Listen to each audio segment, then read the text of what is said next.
Hey, everybody. Welcome to another episode of the Fat to Fit podcast. I'm your host, Jay Scott, at Ned Starks Ghost on social media, joined as always by my hetero life mate, Jared Shapiro, at Get Fit with Jared on social media. We are live on YouTube, and it is time to go from fat to fit. Now, see, if we had an advertising or production budget, right now we would have an advertisement going on, or we would have a pre roll, or we'd have a graphic or some display showing you things we've done in the past and our names and lights and all. But since we have a budget of like zero, all we can do is just say, hey, thanks for joining us. Here we are. There. Sorry, 1 second. I'm having to fix graphics. So Oh, just oh, roll with it. okay. So while we're live on YouTube and Jared is busy doing something else, I'll give you a rundown of what we're going to talk about today. Today, we're going to talk about getting fit without breaking the bank. Specifically for people who are starting on a fitness journey, or maybe you're changing programs up. We're going to talk about some ways you can save money, some ways you can not spend more than you need to right away.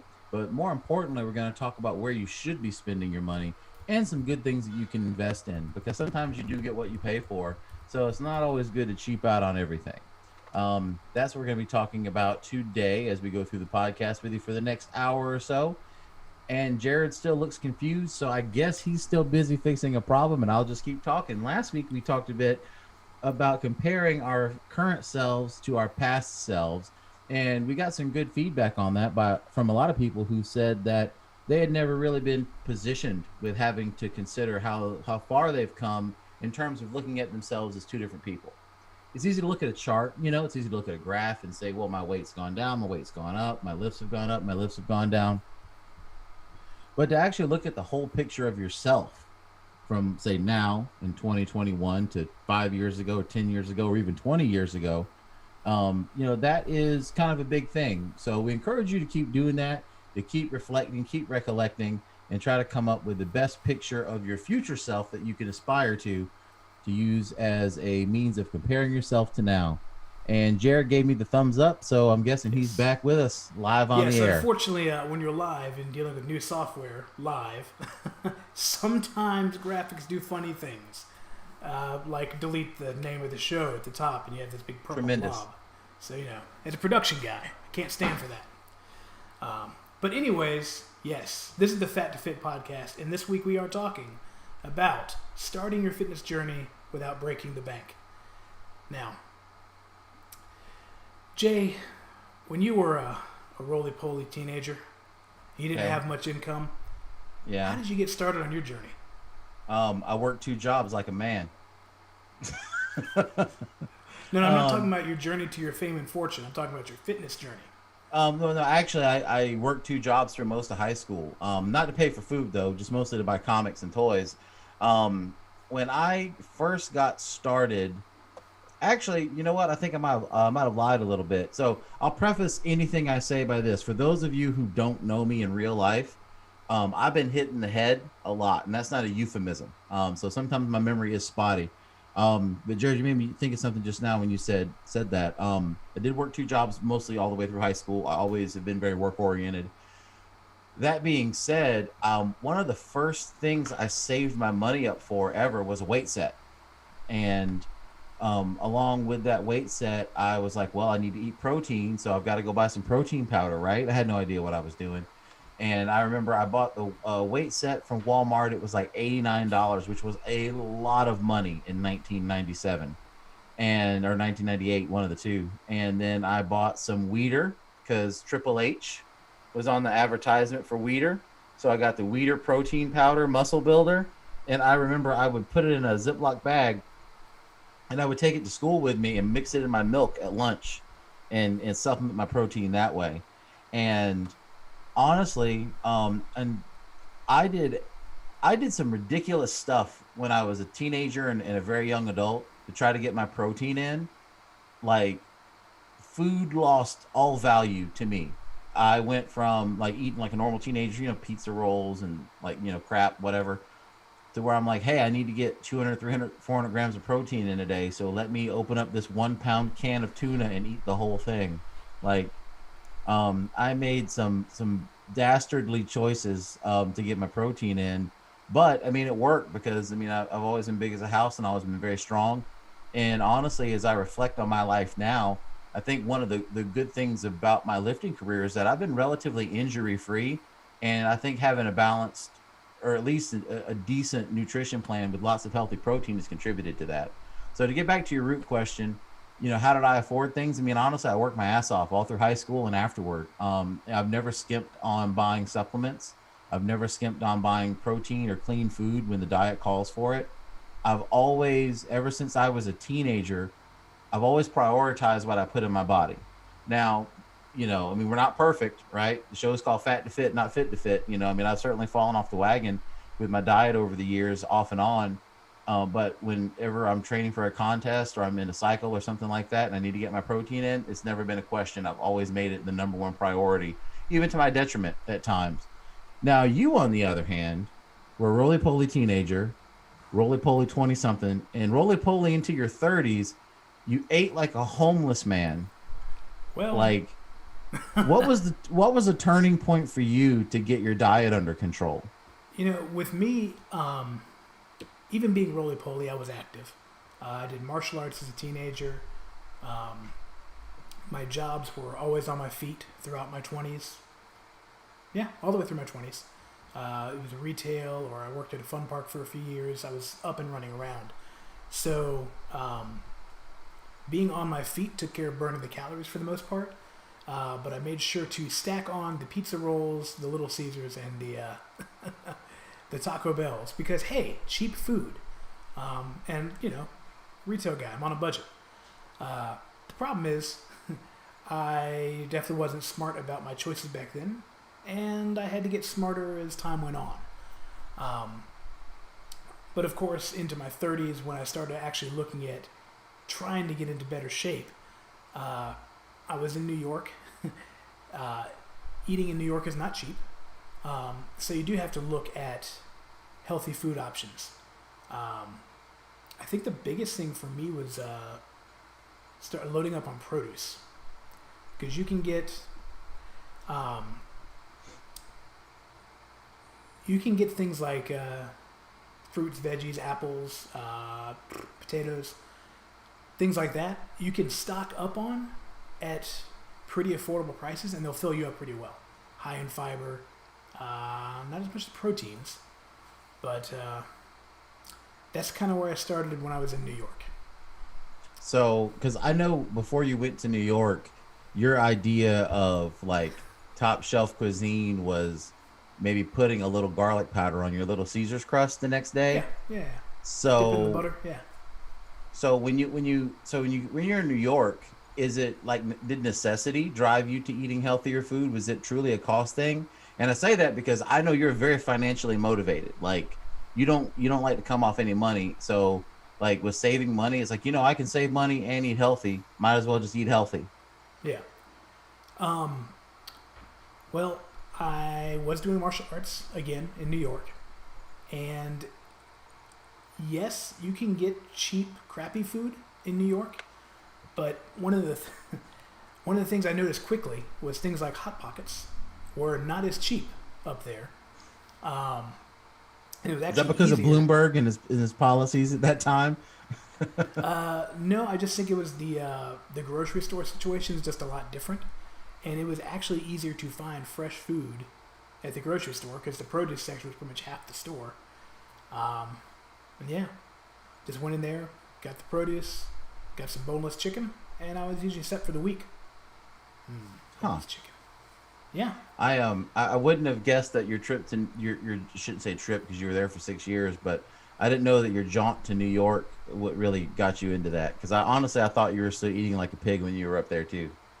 On occasion. It was the latter part of my time there when I was training and having to stay fit. Basically, getting an office job and Yes. ballooning in the office job. That was one of the first big turnarounds. I also tried to cut back on my lunch at said office job. I got the protein powder, protein bars, and a lot of days that was my lunch. Ah, I remember that now because I remember you were um tell me if I'm recalling this correctly. I remember you messaging me at one point, and you're like, "I need a protein powder that doesn't taste bad, but I can't afford to not like it. So, what's the best tasting one I can get?" Yeah, I think you sent me towards GNC. Yeah, I Um, was like, it's the cheapest one. It tastes, vanilla's vanilla and chocolate is chocolate. Anything else, you're Pretty taking a much, yeah. chance. Yeah, so I had that tub. That's what I would drink, and then what were the bars I used to get? I can't remember. I had to order on Amazon though. I mean, they had them at GNC, but they were a lot pricier. Oh, I'm sure. Uh, Yeah. but that's one of the tips from me when you're buying food. If you can buy in bulk, it's a little bit more upfront, Yeah. but it's going to be cheaper down the road. Things like protein bars are going to last for a while, so you don't have to worry about going through them as quickly as you do, a bag of apples.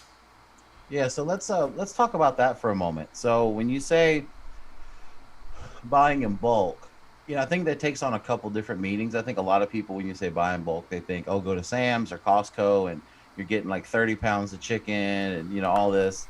The the average person, which is a term we hate to use, but the average person probably doesn't need that. Um, and one thing that I learned, especially several years ago when I was getting ready for some of my first strongman contests, I was like, I've got to eat more protein, which goes without saying.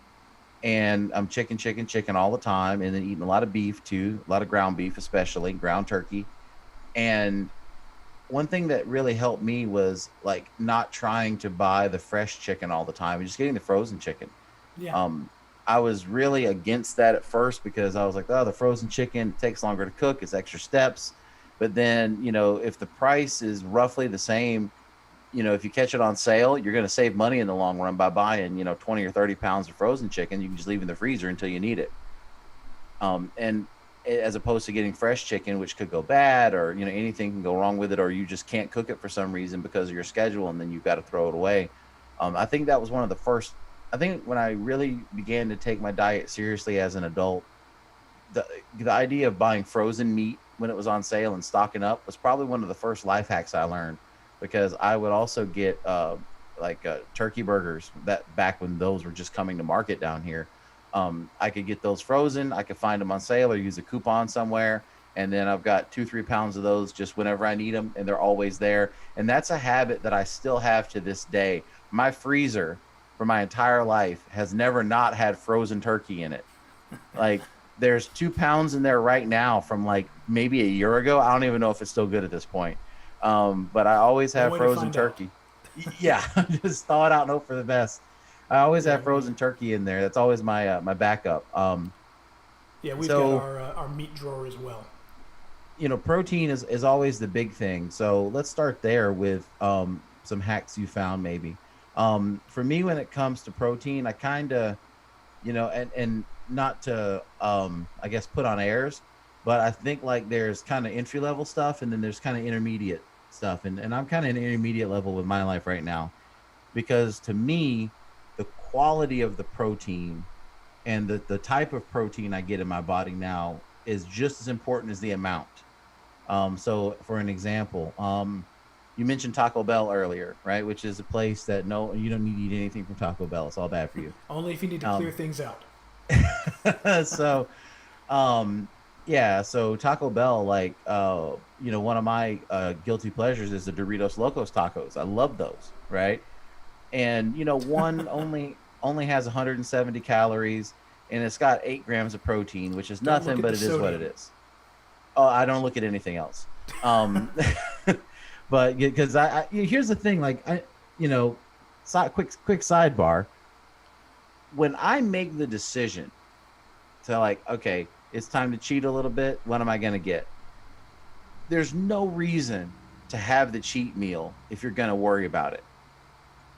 Like so the other day, I think I may have been texting you when I was in my storage unit. I was organizing some comics and stuff, and I was starving when I got there. And I went there, and on the way in, I stopped at Taco Bell. I got the Doritos Locos tacos. I got the big Baja Blast.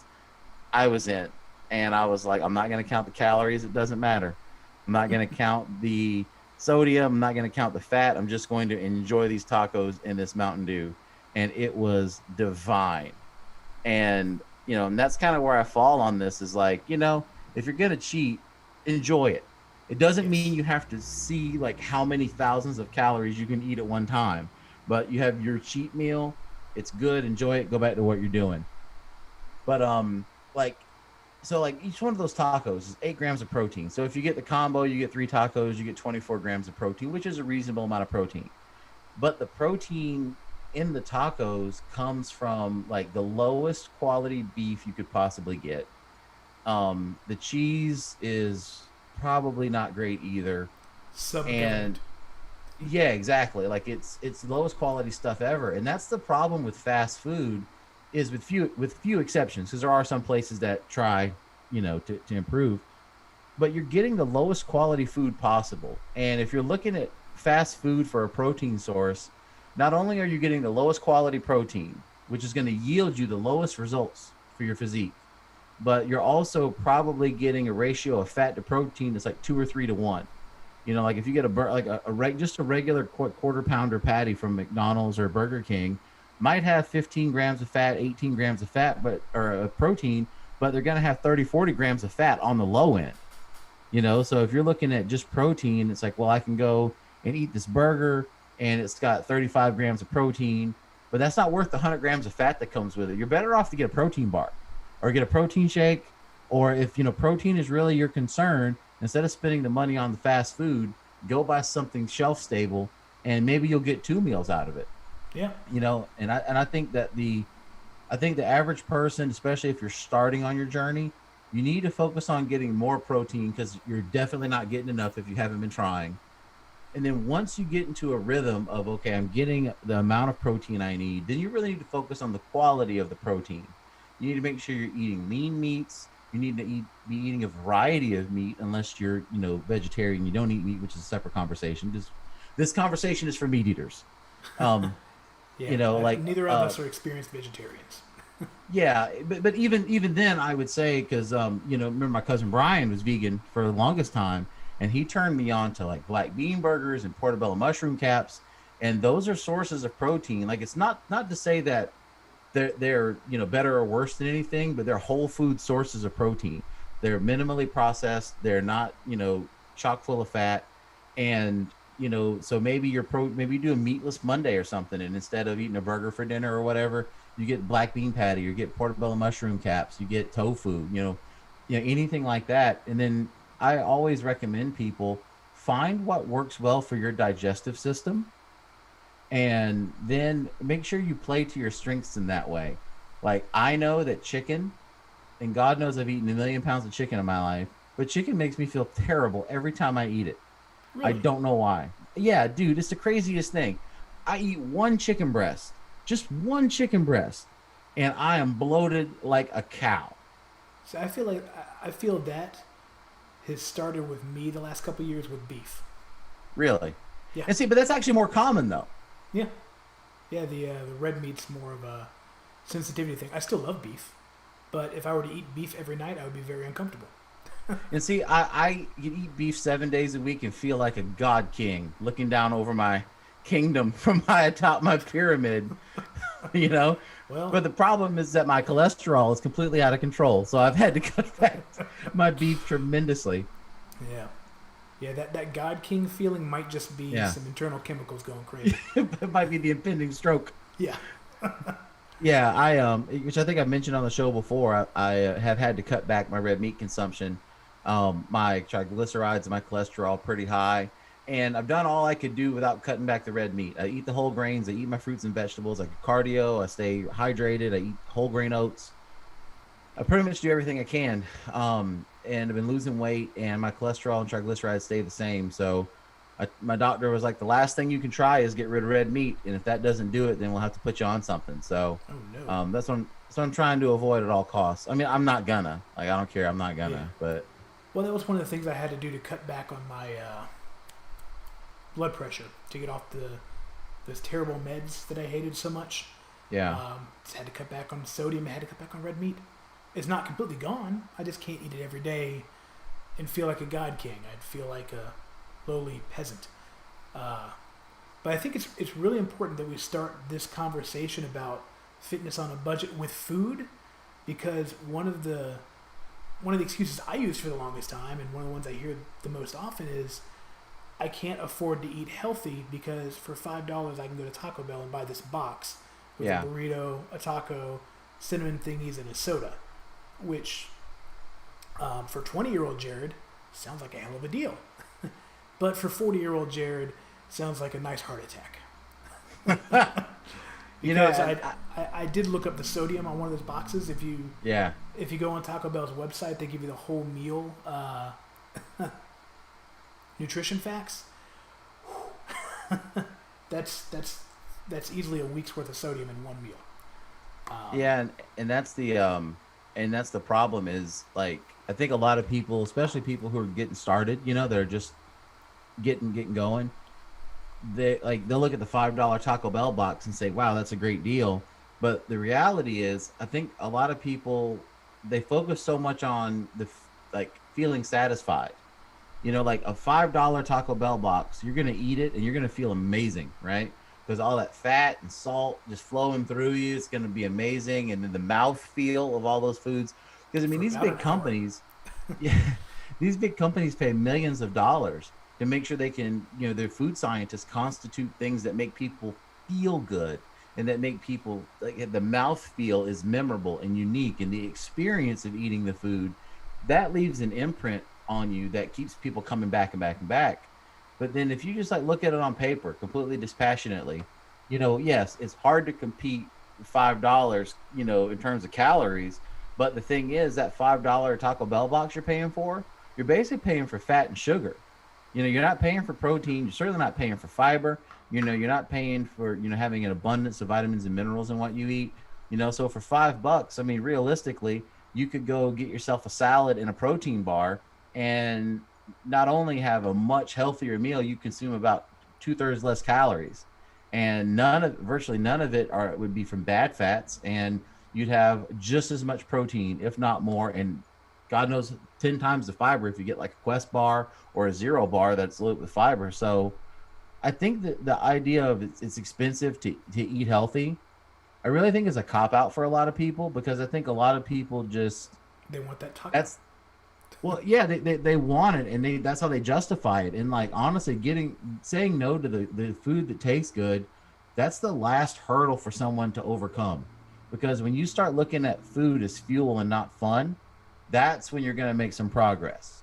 Because when you start looking at, hey, what do I enjoy eating? Okay, well, does that help me? Does that further my goal? Does that make me stronger or faster? Does it make me feel good? And when you start to have those honest but tough conversations with yourself, that's when you really learn what your priorities are. And for some people, the priorities are, it's eating fast food. Yeah. It's feeling good about themselves and getting a venti frappuccino with 600 calories. That's what makes them feel good. And I'm not knocking anybody, because no one's perfect here, let alone us. But I know if I want to, exactly. But I know if I want to train a certain way and look a certain way, I have to eat a certain way. Abs are made in the kitchen, not in the gym. Yes. Although the gym helps with the crunches, but another story. And I think you mentioned a cheat meal. You don't want every meal to be your cheat meal, because then it's not your cheat meal. But over time, if you start focusing on taking that $5 and making it a healthy $5, the next time you have that $5 box from Taco Bell, you're going to notice the after effects a lot more, and you're going to want it a lot less. I can promise you, because I've been there. And that's the same, I try to tell people a lot, basically the same thing with caffeine. People these days they just fetishize getting caffeine. There's caffeine in everything. And, the reality is that most people are so caffeinated that there is no benefit to performance anymore. And even that, my phrasing there, what's the benefit to performance? Because that's how I look at things. So is this coffee going to help me perform more, or is it going to make me feel better about myself? And people have turned getting coffee into this weird, oh my God, don't talk to me until I've had my coffee, right? And this obnoxious, sarcastic, and it's the purpose of having this in the morning is to start your day so you don't start behind. But if you have so much in the morning, and then my lunch coffee, and then my after work coffee, and then my pre workout, and then I'm going to have some tea before bed, you've never let your body gear down at all. So your nervous system is just here all the time. So like I tell people, it's good every couple months, detox yourself from the caffeine too. Same thing with sugar. If you find yourself sneaking sugar into your diet that, maybe you didn't plan on, accidents happen. Detox from the sugar for a week and come back, and then you'll actually feel it when it hits you. Like the caffeine, sugar, all those things that are very good for you in a certain amount. If you have them all day, every day, there's no benefit anymore because your body adapts to it. And you're right, it's the same thing with healthy food. Once you start cutting out fast food, and I say fast food specifically because all fast food, whether it's Taco Bell, McDonald's, they all have similar nutrition profiles and they're bad. And when you start cutting that stuff out, you're cutting out a lot of fat and a lot of sodium from your diet and a lot of cholesterol. And your body is going to adjust to that. And it might feel weird.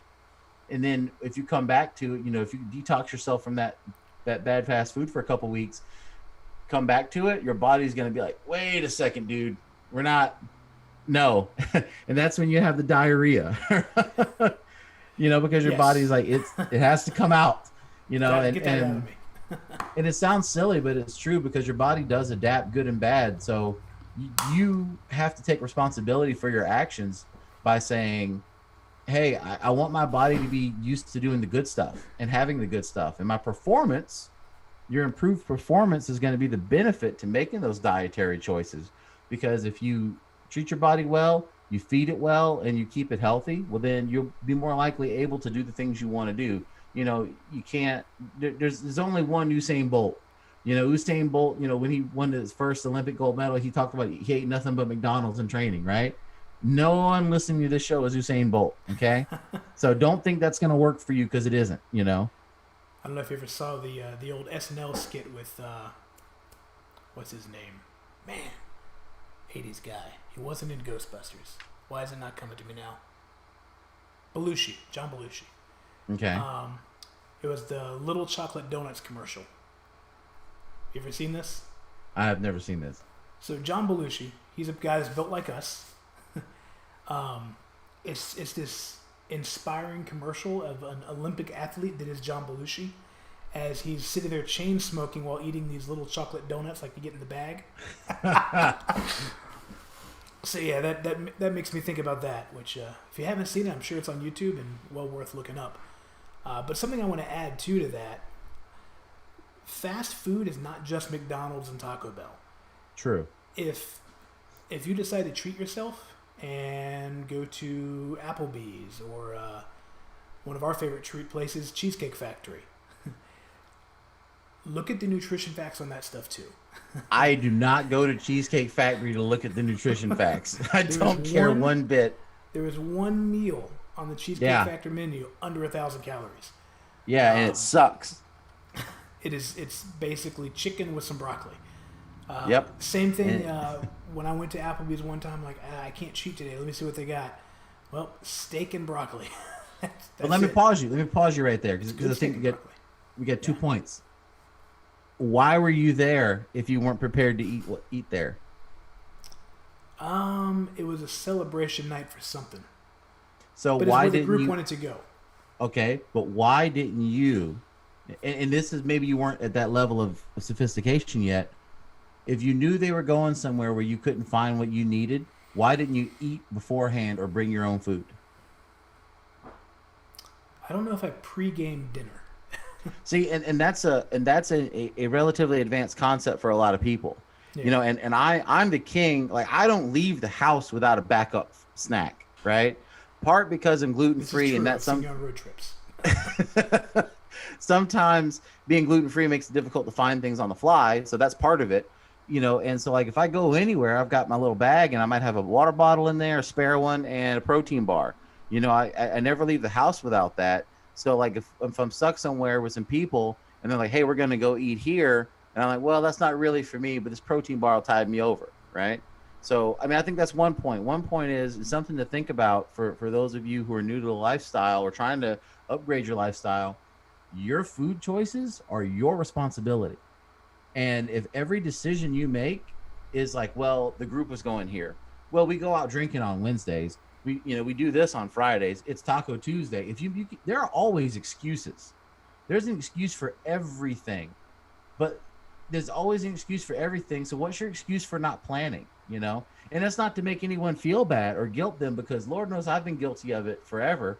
But when I made the decision that my performance came first, that's when I started packing meals and just taking it places with me, or checking the menu ahead of time to making sure there's something there that I want, and that's another thing too. Like you said, well, there's nothing to eat but steak and broccoli.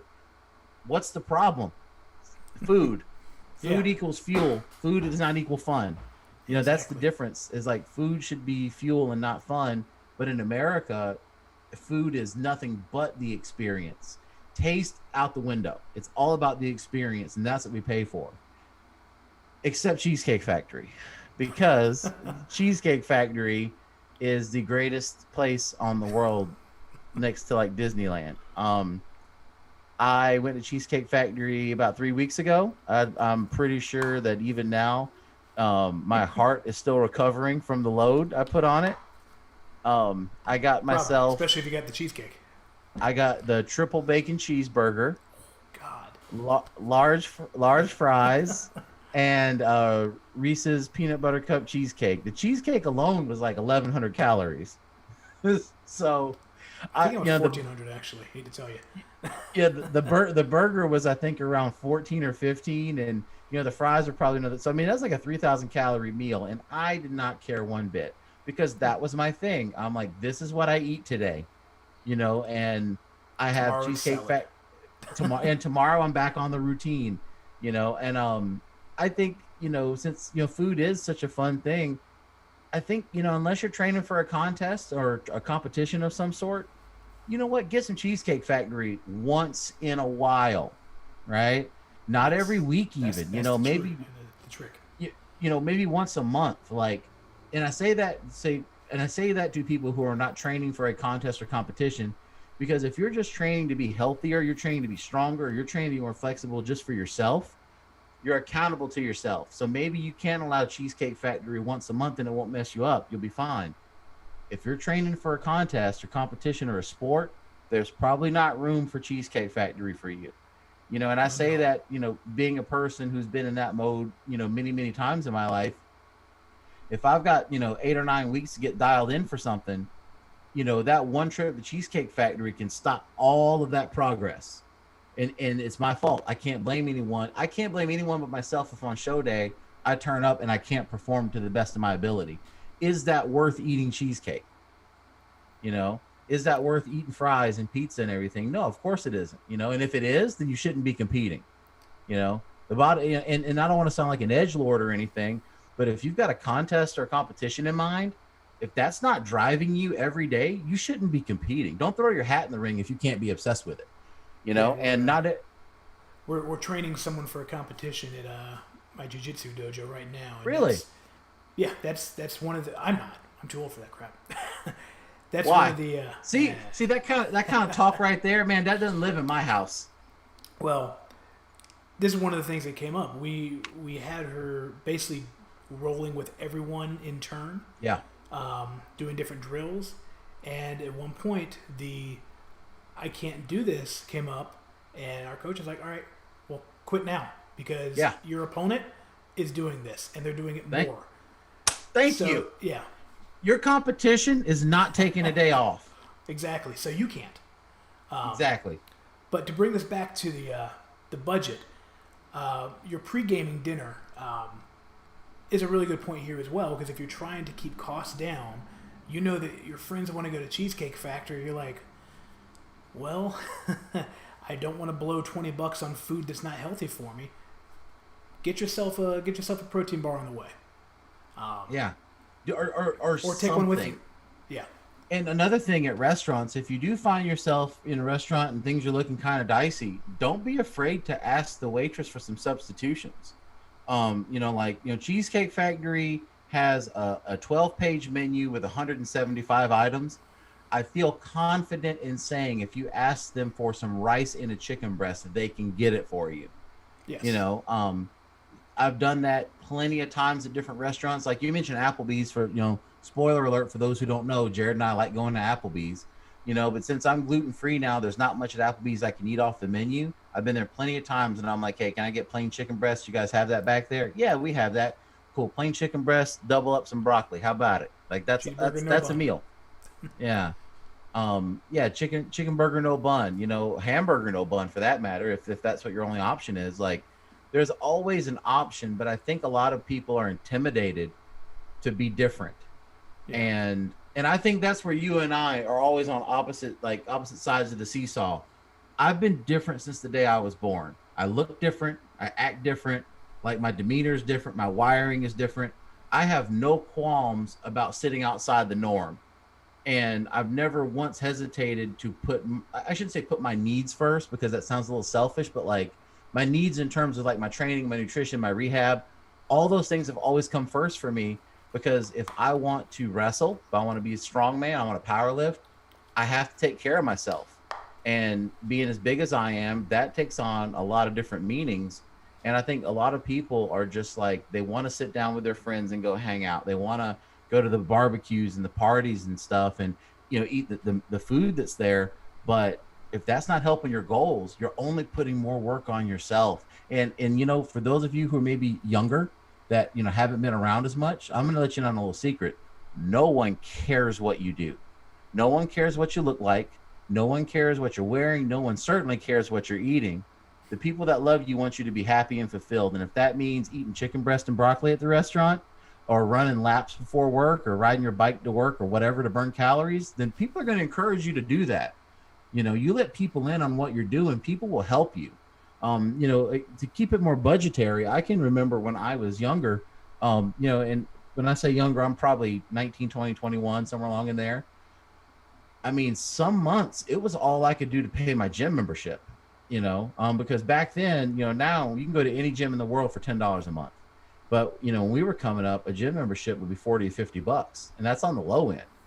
In some months I just didn't have that, because $50 in 2001, $50 is like 80 or $90 now, I think. So, I would struggle. I would struggle a lot. And, I would just, my mom or my dad sometimes would come through and be like, hey, I bought you some extra egg whites, I got you a thing of chicken breast to put your name on it. It's in the freezer. Like, they supported me, in little ways like that helped a lot. And even now, friends of mine, if they have a thing, it's like, well, what can you eat? Because I want you to come and eat with us, because part of it's a gluten-free, but part of it, people know that I have a pretty kind of regimented diet. So it's like, well, are you good with broccoli? Yeah, I'm good with broccoli. Okay, what about meat? Anything that's lean? Okay, I got you. Don't worry about it. So for people out there, let people support you. Like, let people know what you're doing, because if people know what you're trying to accomplish, not only is that going to help you be more accountable, but you're going to get a lot more support from people than you think. Now, flipping it over, since you mentioned gym memberships, half of getting fit is your diet, because that's the calories in, but the other half is getting those calories out. Now, you mentioned, I remember this too, about 2001, Life Quest, I think it was big in the Charleston area. Yes. Is that the one? Yeah. And I remember watching Tough Enough when that first season it came on. I was like, hey, this getting in shape thing, maybe I should try that. So I joined Life Quest. It was like $45 a month. It was one of the more inexpensive gyms at the time too. And it worked out well for me, but a lot of people can't do that $45 a month.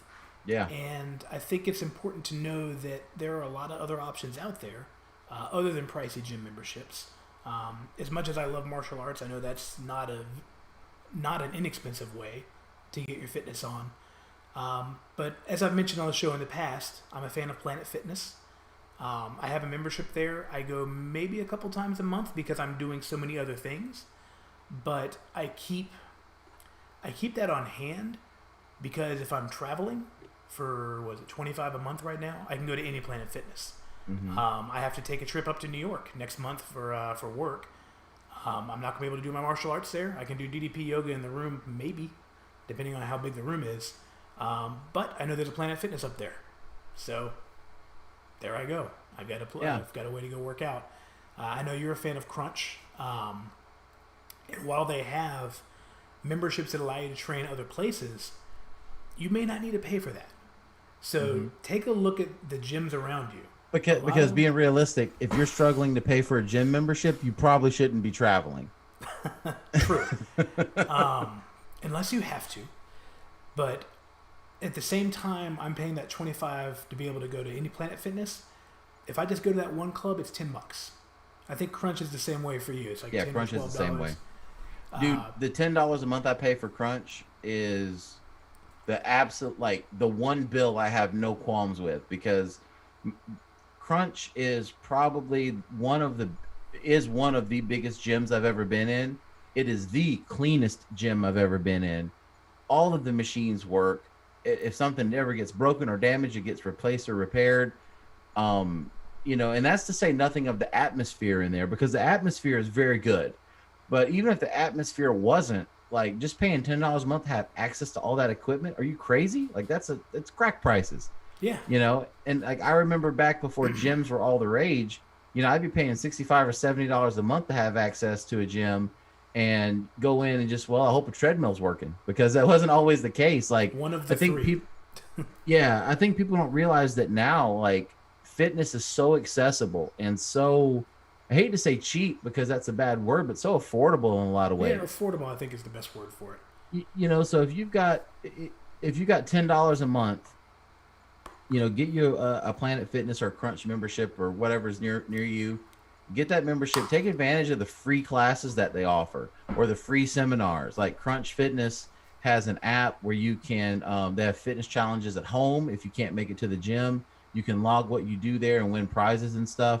Like, these businesses have all figured out that engagement is what wins the day, and they're all trying to find ways of keeping you engaged while getting you healthy. I think most of those lower price monthly gyms that are out there now, along with being affordable, also are hours wise approachable. Planet Fitness, famous for 24 hours now. The pandemic has affected some of these hours, so obviously check locally. But I know that a lot of Planet Fitness are going back to the 24 hours at least during the week.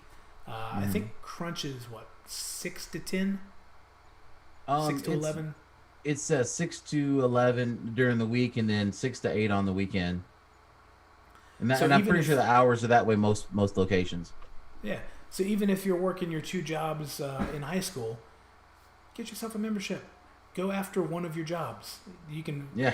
There's enough time where you can squeeze it in there, and if you don't, there's no one to blame but yourself in this case. Yeah, and that's the thing. Like, I always take great offense to a lot of fitness-oriented podcasts when it's like, you better do this if you want to win. Like, blah blah blah. But the reality is, man, success don't come easy. And I say that with all the love in my heart to anyone listening, but like, I remember when I graduated from high school, I had an hour commute to work every day. And oftentimes I was working a 9-hour shift. So I've got 11 hours a day I'm tied up. And I'm like, if I want to work out, I have to go before work, which means I'm going to have to, find a gym close to work, which costs more money. I'm going to have to pack my clothes. I'm going to have to pack at least a lunch and a dinner, if not more, because I can't afford to eat out, right? And even if I could, there's no good options. So, dude, I can recall, literally hundreds of days of my life driving an hour to the gym that used to be down here, Charleston Health and Fitness, rest in peace. It's up in gym heaven now. I'd drive there in the morning, and sometimes I would just be like zonked out, and I do cardio and do my weights or whatever. Then I take a shower, then I drive to work, and then I work all day and then drive an hour home. And, spoiler alert, there's no stopping for dinner on the way home. When I get home, I got to cook something to eat, and that's how I cut my teeth as an adult. So, like, a lot of people, like right now, even like I'm juggling essentially 3 different jobs. One's already more than full time. The other 2 take up a lot of time each week. I've got this podcast. I've got another podcast. I'm drawing. I'm getting famous on TikTok, and I'm going to the gym 3-4 days a week. how are you doing all that? You know, I was talking to a young lady today and she was like, how do you find the time? And I'll say, baby, it's not about finding the time. It's about making things a priority. You know, Yeah. now, like right now, like I got home from work about an hour and well, before we started, about an hour and a half or about an hour before we started. And I got some food in me, you know, took care of my personal needs, got my clothes out for later. As soon as we're done, I'm going to go right here on this couch and take a nap. When I wake up, I gotta go over my financials for the month, pay some bills, and then I got an appointment at 8:30. And when I come home from that, then I've got to update my calendar for the month of July and be asleep by 11:30. And that doesn't sound romantic because it isn't. But if I want to maintain everything I'm doing, I have to prioritize and I have to put in the effort. And I think a lot of people don't know that, like, whether your fitness goal is to lose weight or to be strong or anything, you've got to work your ass off. And part of that is like the majority of that work doesn't take Literally. place in the gym. Like that doesn't take place in the gym. It happens in life getting there. It's about prepping your meals, getting your clothes clean, you know, keeping up with your hygiene, traveling, things like that. Like you have to learn to love the grind because if you don't, like you're never going to maximize your potential. You're never going to realize your potential. You're always going to be, you know, middle of the pack until you find the, you know, I hate to say the guts, but until you find it within yourself to just say, I'm going to do whatever it takes to be successful. Once you get that mindset, then you can start looking at like, okay, how can I maximize my day from day to day? How can I maximize my weeks and my months and figuring out what's best? And part of that is financial. You have to budget your meals. You have to budget for your gym membership. You know, one thing To budget your time. you have to budget your time. Yeah. Like, I mean, the concepts behind budgetary thinking don't just apply to finances. It applies to time too. Is this worth me spending an hour on? You know, is this worth me spending 30 minutes on? That's what you have to ask yourself all the time. You know, one thing that I guess we can get to as we're starting to wind up a little bit, saving money, gear. You know, that's not an easy topic because everybody has different things they're doing. But you know, one thing I kind of wanted to impart on everybody is, you know, if you've got, no matter what you do fitness wise, whether it's lifting weights or, you know, running or anything, I've found the best investment I can possibly make is a good pair of shoes. Absolutely. And I was thinking about this last night because with Amazon Prime Day, I was looking at some new wrestling shoes and the red Adidas Warrior 3 wrestling shoes that I have now in 2021, I bought in like 2008. Those shoes have never torn, nor ripped, nor failed me in any way. They cost $150, which was like it took an act of God for me to buy those shoes that day. It would have been the But same for me. yeah, but I've now had these shoes going on 13 years and they've never once failed. I've wrestled hundreds of wrestling matches in them. I've done strongman contests in them. I've done powerlifting in them. I've gone to the gym in them. I've done CrossFit in them. I've done everything in them. And it's like, man, like these shoes are indestructible. Like it's totally worth the money.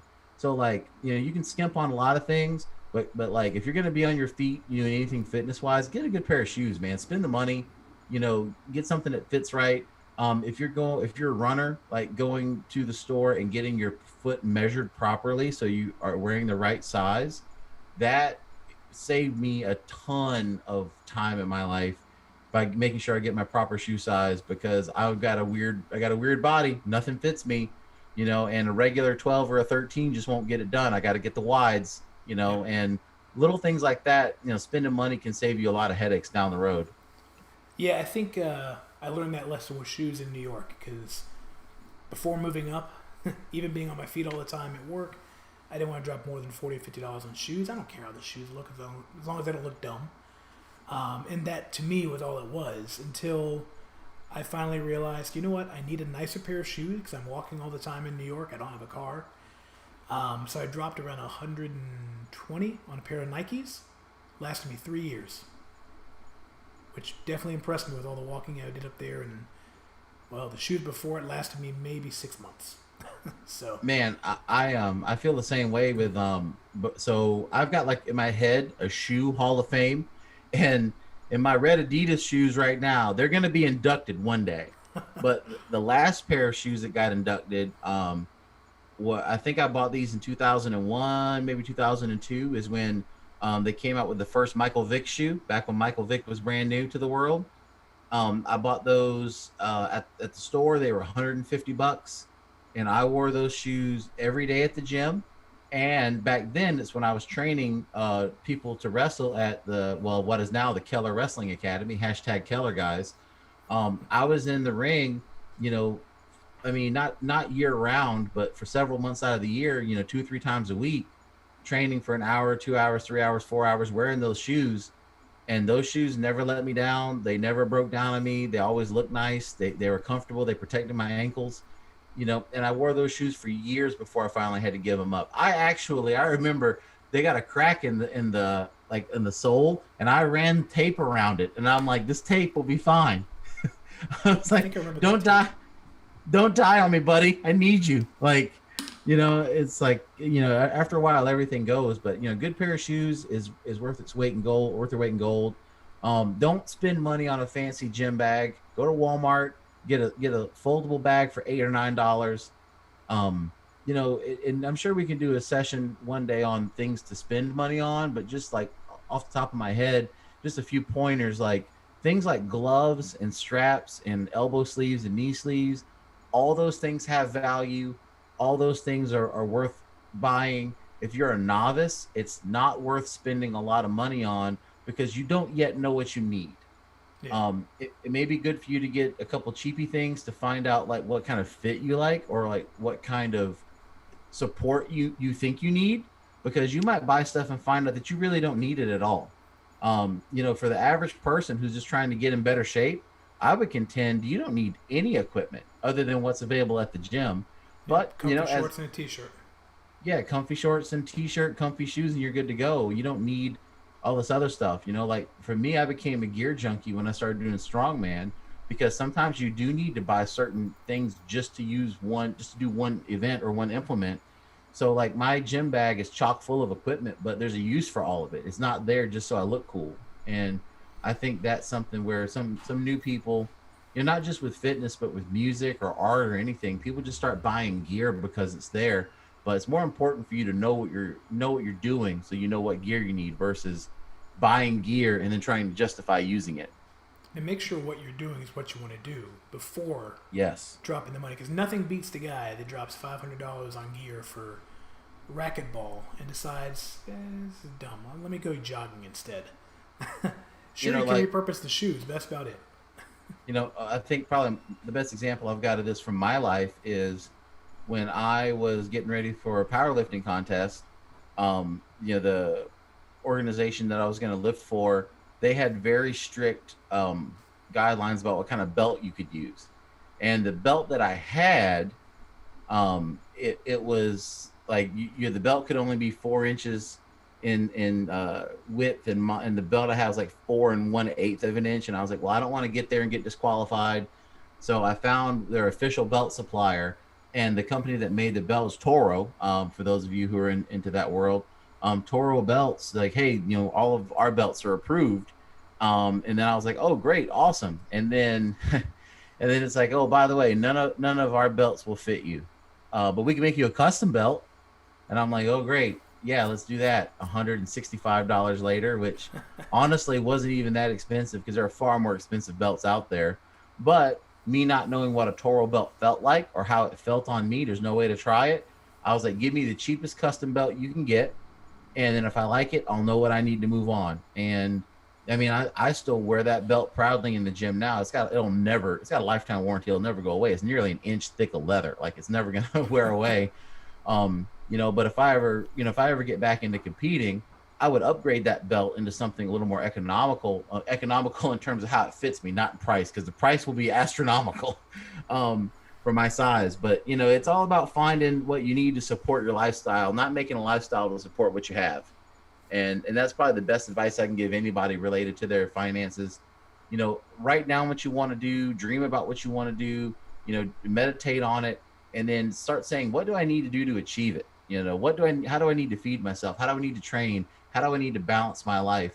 You know, don't let your life dictate what your goals are. Let your goals drive how you live your life. Well said. Well, I think on that note, we're about to hit the hour mark, and well, I've got dinner to fix. So, Fair enough. Folks, yeah. before we leave you, find me. You see my handle there at Ned Starks Ghost. Find me on TikTok. I'm doing some crazy lifts. All the videos are up there. And you can find me at Get Fit with Jared, also down below. I will not be on TikTok, but you can find me on Instagram, Twitter, and Facebook as well at the Get Fit with Jared. Also, getfitwithjared.com. It right now takes you to the Facebook, but that's a start until I fiddle with the website. Yeah, I've been sitting on that for like 2 years. One of these days, I'll get the website finished up. I just keep restarting it. Anyways, enough about that. Well, make sure, tweet us, Instagram us, or TikTok him. Let us know if you got a topic you want to hear us discuss. Let us know if you got some feedback, other than telling us how pretty we are, because we know. And we'll see you next time.